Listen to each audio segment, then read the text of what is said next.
Hey church, this is Andrew and I'm up here in the Fayetteville campus, and today we're going to be talking about Revelation 21. It's all the good stuff.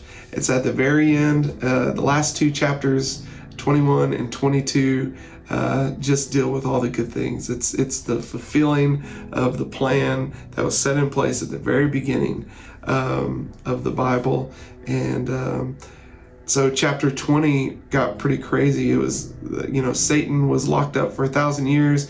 Then we had the millennial reign of the saints with Christ. Christ came to earth and was reigning as king in Jerusalem. And then Satan was released. There was an uprising again, and that was dealt with very swiftly.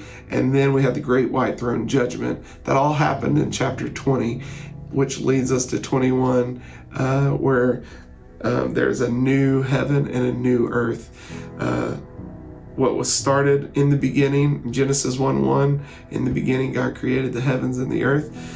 Chapter 21 is almost a parallel of what happened in the first creation, days 1 through 7. But there's a new thing that happens, and it's a beautiful thing. So if you haven't read it yet, I just say you can pause it here, or you can just turn to it. We won't read everything, but you can see what happens and read along for yourself. But before we do that, I just wanted to say Revelation is one of those things that has been very hard for me to understand. I don't know about you, but there's so much symbolism. There's so many things that it's just a little difficult to understand, and I still don't have a good grasp on it. And so really, for a lot of my life, I feel like I've kind of shelved it, and just the whole book of the Bible, just haven't really read Revelation much. And a couple years ago, I just felt like, hey, just want to read Revelation. So I opened it up, Revelation chapter 1, and I started reading. And within the first 3 verses, something stuck out in verse 3 that has kind of stuck with me ever since. And I just wanted to share that with you. So Revelation 1 verse 3 says, "Blessed is the one who reads aloud the words of this prophecy, and blessed are those who hear the words of this prophecy and keep what is written in it, because the time is near." And I feel like I was pretty good at like hearing other people talk about it. Like I enjoy listening to end time, people talk about it that know about it and understand it, can kind of break it down and try to keep what is written in it. But the first part says, "Blessed is the one who reads aloud the words of this prophecy." And that just jumped out to me, and it was almost like the Lord was saying, hey, you have a part to play in this. And even if you feel inadequate, and even if you don't understand it, there's a blessing that comes along with reading it for yourself. You have a part to play, a personal part to play in this as well.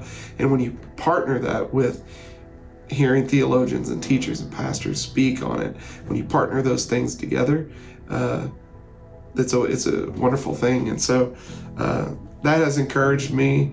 I kind of dove headfirst into Revelation and have had a really good time since that. And so I hope that encourages you, that all we have to do is read it and ask for understanding, and God is going to be faithful in that. So Revelation 21 says, "Then I saw a new heaven and a new earth, for the first heaven and the first earth had passed away, and the sea was no more. I also saw the holy city, the new Jerusalem, coming down out of heaven from God, prepared like a bride adorned for her husband. Then I heard a loud voice from the throne, 'Look, God's dwelling with humanity, and he will live with them. They will be his people, and God himself will be with them and will be their God.' This is beautiful. 'He will wipe away every tear from their eyes. Death will be no more. Grief, crying, and pain will be no more, because the previous things have passed away.' Then the one seated on the throne said, 'Look, I am making everything new.' He also said, 'Write, because these words are faithful and true.'"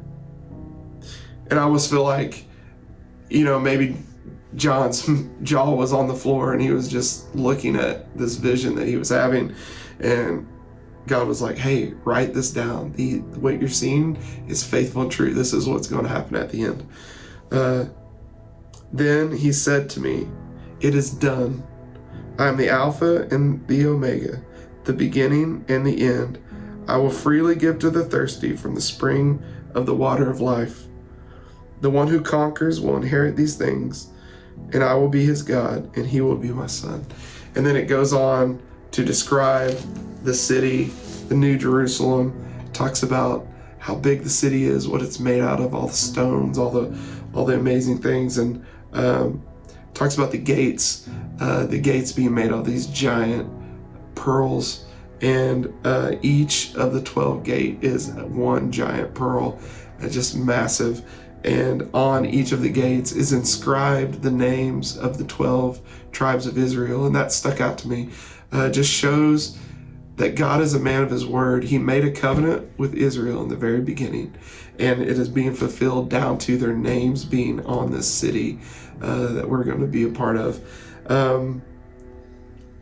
There's amazing parallels in the Bible between the Old Testament and New Testament, and that's one of the things that has built my faith over the years. Is if you kind of look into it and understand a few things, there's some wonderful parallels that happen between the Old Testament and New Testament. It's like God has woven it all together in such a wonderful way that once you see these things, it really can build your faith as a believer.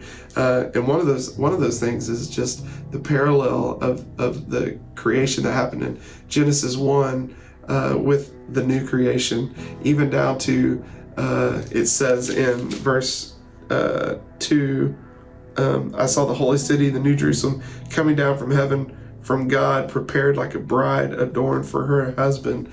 In the beginning, Adam got his bride at the end of the sixth day, and she was made from his rib, and just as Christ was pierced for us, and we are now in the body of Christ. The church is the body of Christ. He is the head. There's just wonderful parallels all through the Word that builds your faith as you see the connections, that it has been a plan from the very beginning throughout thousands of years, and even down to the river that ran through the Garden of Eden. It says that there is a river. Actually, it's chapter 22. Then he showed me the river of the water of life, clear as crystal, flowing from the throne of God and the Lamb down the middle of the city's main street. And then it said, we're in chapter 22, but it says, the tree of life was on each side of the river. The tree of life, well, where have we heard that before? We heard it in Genesis, in the Garden of Eden. There's the tree of life. It's also going to be in this city. So I just pray that you'll read through this. It's beautiful just seeing that the plan of God was in place in the very beginning and is fulfilled at the very end. And if our names are in the Lamb's Book of Life, we are going to be a part of it. And Pastor Rick, he spoke a few weeks ago, and I wrote down a quote about the end times and why they're important. He said, the end time is not taught on so that you can escape. It is so that you will be able to be a God-fearing person who will want others to know who Jesus is. And so that's all it is. When you see how faithful and true, like he said, how faithful and true this prophecy is, you can't help but have your faith built and want to be a witness and want to be in the Word more. It's just a byproduct of what happens. And so I pray that this blesses you as you read through the prophecy for yourself. And I pray that you have a wonderful day and God's blessings upon you.